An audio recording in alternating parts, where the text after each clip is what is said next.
ഒടുവിൽ PC George പുറത്തേക്ക്. ധീരാ ധീരാ നേതാവേ ധീരതയോടെ വഹിച്ചോളൂ എന്ന് പറയുന്നത് പോലെ എനിക്ക് തോന്നുന്നു അറസ്റ്റിലായ ഒരാൾക്ക് ഇത്രത്തോളം സ്വീകരണം കിട്ടുന്നത്, ഇത്രത്തോളം മൈലേജ് കിട്ടുന്നത് PC ജോർജിന് മാത്രമാകും. PC കേരളത്തിലെ ജനങ്ങൾ തിരിച്ചറിഞ്ഞു. PC സംസാരിക്കുന്നത് ചിലയിടങ്ങളിൽ ചില പ്രശ്നങ്ങൾ ഉണ്ടെങ്കിൽ പോലും സാധാരണക്കാർക്ക് പറയാനുള്ള കാര്യങ്ങളാണ് PC ജോർജിന്റെ വായിലൂടെ വരുന്നത്. മറ്റുള്ളവർ പറയുമ്പോൾ പ്രശ്നമില്ലാത്തത് PC പറയുമ്പോൾ എന്തുകൊണ്ട് പ്രശ്നമാകുന്നു എന്ന് ചോദിക്കുന്നിടത്താണ് ആളുകൾക്ക് ബുദ്ധി ഉദിച്ചു തുടങ്ങിയത് എന്നുള്ളത്. എന്തായാലും PC ജോർജിനെ അങ്ങനെ പൂട്ടിയിടാൻ ഊത്തിന് പറ്റിയില്ല. യൂത്ത് ലീഗ് ആണല്ലോ പരാതിയുമായി എത്തിയത്. യൂത്ത് ലീഗ് എന്നൊന്നും അവരെ വിളിക്കാൻ പറ്റില്ല. കാരണം എല്ലാ മേഖലയിലും ഇടപെടുന്നവരാണെങ്കിൽ നമുക്ക് അവരെ അങ്ങനെ വിളിക്കാൻ പറ്റും. പക്ഷെ ഇവിടെ ഊത്തെന്നേ പറയാൻ പറ്റും. യൂത്തിനെ PC പിടിച്ച് അകത്തിടാൻ കഴിഞ്ഞില്ല. ജാമ്യം കൊടുത്ത് PC പുറത്തിറങ്ങുകയാണ്. ഇറങ്ങിയതിനു ശേഷം വലിയൊരു ട്വിസ്റ്റ് സംഭവിച്ചു എന്നുള്ള കാര്യത്തിൽ സംശയമില്ല. യഥാർത്ഥത്തിൽ PC ജോർജ് പറഞ്ഞതിൽ തെറ്റുണ്ടോ ശരിയുണ്ടോ അത് കോടതിയുടെ കയ്യിലിരിക്കുന്നതായിട്ട് നമുക്കൊന്നും പറയാൻ കഴിയില്ല. പക്ഷെ ഇതിലും വലിയ വർഗീയത പറയുന്നവർ ഇവിടെ ഞെളിഞ്ഞു നടക്കുന്നില്ലേ? PC പറഞ്ഞത് ചരിത്രം പരിശോധിക്കുമ്പോൾ ശരിയാണെന്ന് തോന്നും. ഒരു ഇന്ത്യൻ എന്ന നിലയിൽ നമുക്ക് ചരിത്രം പരിശോധിച്ചാൽ ഒരു പക്ഷേ PC പറഞ്ഞത് ശരിയാന്ന് പറയാം. പക്ഷെ അത് കോടതിയിൽ ഇരിക്കുമ്പോൾ നമുക്കത് കൂടുതൽ അഭിപ്രായം പറയാൻ പറ്റില്ല. എന്നാലും PC ജോർജിന്റെ ഈ ഒരു ഇന്നിപ്പോ ജാമ്യം കിട്ടി അദ്ദേഹത്തിന്. ഈ ജാമ്യം കിട്ടി പുറത്തിറങ്ങിയിട്ടുള്ള PC ഇനി എന്താണെന്ന് നമ്മൾ കാണേണ്ടത്. ഇനി അദ്ദേഹത്തിന്റെ കാരണം നിലവിൽ നമുക്ക് അറിയാവുന്ന PC സംബന്ധിച്ചിടത്തോളം PC ഇതിന് ശേഷം ഒരു കൺട്രോളുള്ള നേതാവൊന്നാവുമെന്ന് എനിക്ക് തോന്നുന്നില്ല. കാരണം PCക്ക് പറയാനുള്ള അന്നായാലും ഇന്നായാലും പറയും. കാരണം മുനമ്പം വിഷയം പോലും PC-യും ഷോണുമാണ് ആദ്യമായിട്ട് അത് മുന്നോട്ട് കൊണ്ടുവന്നത്. അത് ഇന്ന് നമുക്കറിയാം, ഇന്നത് മോദി ഗവൺമെന്റിന്റെ മുന്നിൽ എങ്ങനെ നിൽക്കുന്നു എന്നുള്ളത്. അതുപോലെ തന്നെ ഈ വിഷയത്തിലും എനിക്ക് തോന്നുന്നു മോദി ഗവൺമെന്റ് അതിൽ ശക്തമായ നടപടി എടുക്കാൻ സാധ്യതയുണ്ട്. എന്തെങ്കിലും ഒരു മാറ്റം BJP-യിലും ഉണ്ടാവും അതില്. അല്ല, എനിക്ക് യൂത്ത് ലീഗ് ഒന്നും PC-യെ തൊടാൻ വളർന്നിട്ടില്ല. തീർച്ചയായും അല്ലേ?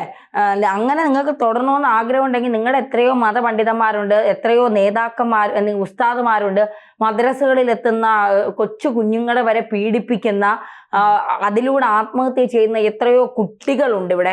അവരെയൊക്കെ നിങ്ങൾ എന്തുകൊണ്ട് ഇത്തരത്തിൽ കേസ് കൊടുത്ത് പിടിക്കാൻ നിങ്ങൾ ആർജവം കാണിക്കുന്നില്ല? അല്ലെ, എത്ര പെൺകുട്ടികളാണ് ആത്മഹത്യക്ക് ശ്രമിച്ചത്? പറഞ്ഞെന്ന് പറയുന്ന വിഷയം പോലും ഇതിലും കഷ്ടമായിട്ട് ഇവിടുത്തെ ഉസ്താദുമാരും മതപരിവർത്തനത്തിൽ ചെല്ലുന്ന കുട്ടികൾക്ക് പഠിപ്പിച്ചു കൊടുക്കുന്നില്ലേ? അത് രഹസ്യമായിട്ട് എന്നും പറയാം. ഒരാൾ വേദിയിൽ പരസ്യമായിട്ട് പറഞ്ഞപ്പോഴാണ് അത് പ്രശ്നമായത്. അല്ല, ആതിര എന്ന് പറയുന്ന ഒരു പെൺകുട്ടി, ആ പെൺകുട്ടി കഴിഞ്ഞ ദിവസം ഞാൻ അതിന്റെ ഒരു പുസ്തകം എങ്ങാണ്ട് ഇറങ്ങിയതിന്റെ ഒരു വീഡിയോ കണ്ടായിരുന്നു. അതിൽ ആ പെൺകുട്ടി പറയുന്ന കാര്യങ്ങൾ നിങ്ങൾ ആ പുസ്തകം വായിക്കണം. എങ്ങനെയാണ് ഇവർ മതം മാറ്റുന്നത്, എങ്ങനെയാണ് ഇവർ മതപരിവർത്തനം നടത്തുന്നത് എന്നൊക്കെയുള്ളത് നിങ്ങൾ അറിയണം.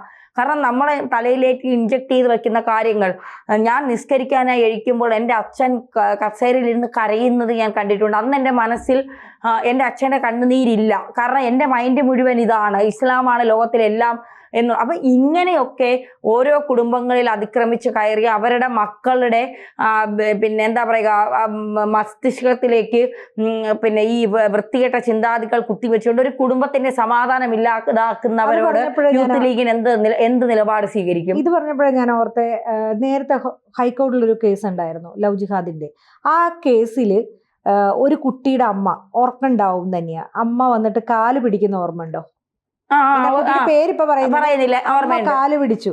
അന്ന് ഞാനും അവിടെ ഉണ്ടായിരുന്ന ആളാ. അപ്പൊ അന്ന് അവിടെ നിന്ന എല്ലാ വക്കീലന്മാരും, അത് ആണുങ്ങളെന്നോ പെണ്ണുങ്ങളെന്നോ നോക്കണ്ട, എല്ലാ വക്കീലന്മാരും പറഞ്ഞു ഇവളെ എടുത്ത് ഇതിന്റെ മേലും താഴേക്കിട്ടാലോ.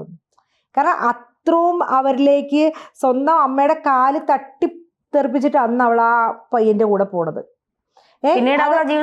അതിനുശേഷം നമുക്കറിയാം ഓരോ ഇതിൽ ഇങ്ങനെ ഈ മതപരിവർത്തനത്തിൽ പോകുന്ന പെൺകുട്ടികളോട് സംസാരിച്ചിട്ടുള്ള ഒരു വ്യക്തി ഞാൻ ഒരുപാട് കുട്ടികളെ ഞാൻ കണ്ടിട്ടുണ്ട്. അപ്പൊ ആ കുട്ടികൾ പറഞ്ഞ് നമുക്കറിയാം ഇവരെ എങ്ങനെയാണ് സത്യസരണി പോലെടുത്ത് പഠിപ്പിച്ചുകൊണ്ടിരുന്നതെന്ന്. അപ്പൊ എന്ത് പറഞ്ഞ ഇവരെ മാറ്റുന്നത്? പൊതുവെ ഈ വരുന്ന കുട്ടികളെല്ലാം സുഡാപ്പികളുടെ കുട്ടികളാ, അല്ല സോറി CPM അനുഭാവി കുട്ടികളായിരിക്കും. ഒരു ഇടതുപക്ഷത്തു നിന്ന് തന്നെ കുട്ടികളാണ് കൂടുതൽ ഇതിൻ്റെ. അതായത് സ്വാഭാവികമായിട്ടും ഹിന്ദു ഇടതുപക്ഷത്തുള്ള കുട്ടികൾ, ഒരു ഹൈന്ദവതയിൽ ഒരു കമ്മ്യൂണിസ്റ്റുമായിട്ട് ബന്ധപ്പെട്ടുള്ള കുട്ടികളാണെങ്കിൽ അവരുടെ വീടുകളിൽ ഏറ്റവും കൂടുതൽ എന്താ സംസാരം, വിളക്ക് കത്തിക്കുന്ന പോലും വേണ്ട, അതൊക്കെ പുരോഗമനത്തിന്റെ ഭാഗമാണെന്ന്, ആരാധിക്കാൻ പാടില്ല, നമ്മളെല്ലാം പുരോഗമനവാദികളാന്നുള്ള ഒരു ഇതില്ല. അപ്പൊ അങ്ങനെയുള്ള കുട്ടികൾ ചരിത്രമോ അല്ലെങ്കിൽ പുരാണങ്ങളോ അല്ലെങ്കിൽ നമ്മളുടെ ആദർശങ്ങൾ ഇതൊന്നും അറിയത്തില്ല. ഈ പിള്ളേരിലേക്ക് ഇവര് ഭഗവാൻ ശിവന്റെ ലിംഗത്തിനെ പറയുന്നത് വളരെ മോശമായിട്ടാണ്. ഇതാണോ നിങ്ങൾ ആരാധിക്കുന്നത്, അതാണ്. ഇപ്പൊ ഈ കുഞ്ഞുങ്ങൾക്ക് അത് തിരിച്ചു പറയാൻ അവർക്കറിയില്ല, കാരണം അവരുടെ സനാതന ധർമ്മം എന്താണെന്ന് അവർക്ക് പറയാൻ അറിയില്ല നിങ്ങൾക്ക്. അപ്പൊ അതുപോലും അറിയാത്ത കുട്ടികളെ കൊണ്ടുവന്നിട്ട് ഇഞ്ചക്ട് ചെയ്യുന്ന പോലെ അത് അങ്ങനെയല്ല. അതായത് നമ്മളുടെ പുരാണങ്ങളിലെ ഓരോ പേജുകളിലും മറച്ചെടുത്ത് കണ്ടോ ഈ പേജിൽ ഇന്നതാ പറയുന്നത്, ഇത് അങ്ങനെ ഉപയോഗിക്കുന്നത് ശരിയാണോ, അപ്പൊ നിങ്ങളുടെ ഇതിൽ എങ്ങനെയാ പറയുന്നത്, എന്നാൽ ഞങ്ങളുടെ ഖുറാനിൽ ഇതേ നോക്കൂ നബി അതിനിങ്ങനെയാണ് പറഞ്ഞിരിക്കുന്നത്. അപ്പൊ അവിടെ അതായത് ഒരേ സമയം ഖുറാൻ, ഒരേ സമയം ഗീത, അല്ലെങ്കിൽ മറ്റു പുരാണങ്ങൾ, അല്ലെങ്കിൽ ശിവപുരാണം, വിഷ്ണു അങ്ങനെയുള്ള പുരാണങ്ങൾ വയ്ക്കുന്നു, ഒരു സൈഡിൽ ബൈബിള് വയ്ക്കുന്നു. ഇത് മൂന്നും കൂടെ ഇരുന്നിട്ട് ചർച്ച ചെയ്ത് പഠിപ്പിക്കുകയാണ് കുട്ടികളെ. ഇപ്പോൾ ഒന്നും അറിയില്ലാത്ത ഒരാളെ കൊണ്ടുവന്നിട്ട് ഞാൻ പറയാണ് ഇല്ല ഇന്നതാണെന്ന് പറഞ്ഞ് വിശ്വസിക്കുന്ന ഒരു അവസ്ഥയില്ല. അതുപോലെ ഇവരെ പറഞ്ഞു ഒരിക്കലും ഈ മതം മാറിയ കുട്ടികൾ നിങ്ങൾ സംസാരിച്ച് നോക്കിക്കോ, അവർക്കൊരിക്കലും ഹൈന്ദവത എന്താണെന്ന് അറിയത്തുണ്ടായിരിക്കില്ല. അല്ലെങ്കിൽ ഈ പറയുന്ന ഒരു മുസ്ലിം ക്രിസ്ത്യൻ കുട്ടിയാണെങ്കിൽ അവർക്ക് ബൈബിളിനെ കുറിച്ച് വ്യക്തമായിട്ട് അറിയേണ്ടാവില്ല. പക്ഷെ എന്നാൽ ഖുറാൻ അവർ വ്യക്തമായിട്ട് പഠിച്ചു വരുന്ന കുട്ടികളാണ് ഇവർ. അത് അവർക്ക് അതിൻ്റെ അകത്ത് ഓരോ ഏടുകൾ ചോദിച്ചാൽ പോലും ആ കുട്ടികൾക്ക് അറിയാം. അപ്പൊ അവരെ അവിടെ എത്രത്തോളം ഇരുത്തി പഠിപ്പിക്കുന്നുണ്ട്, അതിനെന്ത് ഇവരെതിരെ പോവാത്ത? അതാണ് ഞാൻ പറയുന്നത്. ഇപ്പൊ ബബിത പറഞ്ഞ കാര്യങ്ങൾ തന്നെയാണ് PC ജോർജും വിളിച്ചു പറയുന്നത്. ആ PC ജോർജ് വിളിച്ചു പറയുമ്പോൾ ചിലർക്ക് അസ്വസ്ഥത ഉണ്ടാകുന്നു, പ്രശ്നങ്ങൾ ഉണ്ടാകുന്നു, അവർക്ക് വല്ലാത്തൊരു ബുദ്ധിമുട്ടുണ്ടാകുന്നു. അപ്പൊ PCക്കെതിരെ തിരിയാ. ലീഗിന് മാത്രമേ ഇപ്പൊ പ്രശ്നം ഉണ്ടായുള്ളൂ, ബാക്കി ആർക്കും എന്തുകൊണ്ട് CPM ഇതായിട്ടുള്ളവർക്ക് ഉണ്ടായിട്ടില്ല ഇങ്ങനെ ഒരു ബുദ്ധിമുട്ട്? കാരണം അവര് തിരിച്ചറിഞ്ഞു. അതെ, അവർ തിരിച്ചറിഞ്ഞു. നമ്മുടെ സമൂഹത്തിലെ പെൺകുട്ടികൾ പ്രണയം നടിച്ചുകൊണ്ട് അവരെ കൊണ്ടുപോകുന്നത്. എൻ്റെ വീടിൻ്റെ അടുത്തൊരു പെങ്കൊച്ചുണ്ട്, അച്ഛനും അമ്മയ്ക്ക് ഒറ്റ മോള. അച്ഛൻ ഭയങ്കര കമ്മ്യൂണിസ്റ്റുകാരനാ. ഒരു ഹോട്ടലുണ്ട് അവർക്ക്. ആ ഹോട്ടലിൽ ഈ പെങ്കൊച്ച് BCom സെക്കൻഡ് ഇയർ പഠിച്ചുകൊണ്ടിരിക്കുക. ഈ കൊച്ച് അവിടെ വന്ന് കണക്കെഴുതാനിരിക്കും.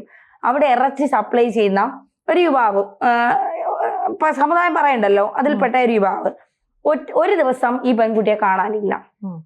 അന്വേഷിച്ചിറങ്ങിയപ്പോ പോയി. ഈ ഇറച്ചി സപ്ലൈ ചെയ്യുന്ന അവൻ ഇറച്ചി പിന്നെ വെട്ടലും ഉണ്ട്, കോഴികളെയും പന്നികളെയും ഈ ആടുകളെയൊക്കെ വെട്ടലും ഉണ്ട്. അവന്റെ കൂടെ പെങ്കൊച്ച് ഇറങ്ങിപ്പോയി. ഒരു എയർഫോഴ്സ് ഉദ്യോഗസ്ഥന്റെ കൂടെ കല്യാണം ആലോചിച്ച് വെച്ചിരുന്ന പെൺകുട്ടിയാണ്. ആ ഞായറാഴ്ച എങ്ങാണ്ട് എയർഫോഴ്സ് ഉദ്യോഗസ്ഥൻ കാണാൻ വരുന്നതിന്റെ തലേ ദിവസം ശനിയാഴ്ചയാണ് ഇവന്റെ കൂടെ പോകുന്നത്. പിന്നെ വീട്ടുകാർക്ക് ഇവിടെ വേണ്ട, കാരണം അയാൾക്ക് ഇത് ഒരിക്കലും അംഗീകരിക്കാൻ പറ്റില്ല. അപ്പോൾ അയാൾ വിട്ടു, ഞങ്ങൾക്ക് വേണ്ട. അപ്പൊ ഈ ഇടയ്ക്ക് ഒരു കഴിഞ്ഞ തവണ ഞാൻ വീട്ടിൽ പോയപ്പോൾ എന്തോ ഒരു കാര്യത്തിന് ഇൻസ്റ്റാഗ്രാം നോക്കിയപ്പോൾ ഈ കൊച്ചു എൻ്റെ ഇൻസ്റ്റാഗ്രാം ഫ്രണ്ടാ. ഞാൻ ഞെട്ടിപ്പോയി. മൊത്തം മറച്ചേക്കുക, മൊത്തം മറച്ച് അതിന് പേരൊക്കെ മാറ്റി. അതിന്റെ കണ്ണ് മാത്രമേ കാണാൻ പറ്റുന്നുള്ളൂ. പേര് മാറ്റിയെന്ന് വെച്ചാൽ പഴയ ഫോട്ടോ, അമ്മയോടും അച്ഛനോടൊപ്പം നിൽക്കുന്ന ഫോട്ടോ കണ്ടിട്ടാണ് ഈ കൊച്ചാണെന്ന് ഞാൻ തിരിച്ചറിയുന്നത്. എനിക്കൊന്നും വല്ലാത്ത കാണാൻ സുന്ദരിയായ പെങ്കൊച്ച്. അല്ല, വേറൊരു സംഭവം ശ്രദ്ധിച്ചിട്ടുണ്ടോ? ഇതിനു മുമ്പ് ഇവര് ജീവിച്ചിരുന്ന ചുറ്റുപാടും ഈ തട്ടയിട്ട കുട്ടികള് അത് ഈ മതം മാറിക്കഴിയുമ്പോൾ ഇവർ ഈ തല മൂടിപ്പോച്ച് അവരുടെ ഫേസിലെ വ്യത്യാസം ശ്രദ്ധിച്ചിട്ടുണ്ടോ? ഞാനതൊരു കുറ്റമായിട്ട് പറഞ്ഞാൽ ഒരു മൂകതയാ. അതെ, എന്തോ ഒരു നഷ്ടബോധ. അങ്ങോട്ട് പോവുകയും ചെയ്തു, തിരിച്ചോട്ട് വരാനും പറ്റുന്നില്ല, ഇറങ്ങുകയും ചെയ്തു, സത്യം. എനിക്ക് തോന്നുന്നു ഇപ്പം നമ്മുടെ ഡോക്ടർ അവിടെയുള്ള ചെമ്പിലുള്ള കുട്ടി, അപ്പൊ വൈക്കത്തുള്ള, അപ്പൊ ഹാദിയുടെയൊക്കെ മുഖത്തെ ഒരു ഫേസിലുണ്ടാവുന്ന അവരുടെ എക്സ്പ്രഷൻ ഉണ്ടല്ലോ, അതായത് എല്ലാം നഷ്ടപ്പെട്ടു അവർക്ക്. അവരുടെ ഭർത്താവ് എവിടെയാന്ന് പോലും ഇപ്പൊ ആ കുഞ്ഞിന്റെ ഒന്നും അറിയത്തില്ല എന്ന് പറഞ്ഞായിട്ട് ആ ഒരു അവസ്ഥയിൽ പോയിട്ട് ഈ പിള്ളേരുടെയൊക്കെ ജീവിതം എന്താവുന്നു. ഇതൊക്കെ തുറന്നു കാട്ടിയ PC ഇന്നിപ്പോ ജയില്. അല്ല, PC അങ്ങനെ കൂട്ടാനൊന്നും പറ്റില്ല. ലീഗും യൂത്ത് ലീഗ് എന്ന് വിചാരിച്ച PC തൊടാനും കഴിയില്ല. പിന്നെ പക്ഷെ PC പോലുള്ളവർ സംസാരിക്കുന്നതാണ് കുറെ ആളുകളെങ്കിലും രക്ഷപ്പെടാൻ ഇടയാക്കുന്നത് എന്നുള്ളതാണ്. ഇന്ന് എത്രയോ ഇപ്പൊ PC മാത്രമല്ല, വേറെ എത്രയോ ഹൈന്ദവത സംസാരിച്ച് ഹിന്ദുക്കൾക്ക് വേണ്ടി സംസാരിക്കുന്ന എത്രയോ നേതാക്കന്മാർ ഇന്ന് ജയിലിലുണ്ട്. അതെ അതെ.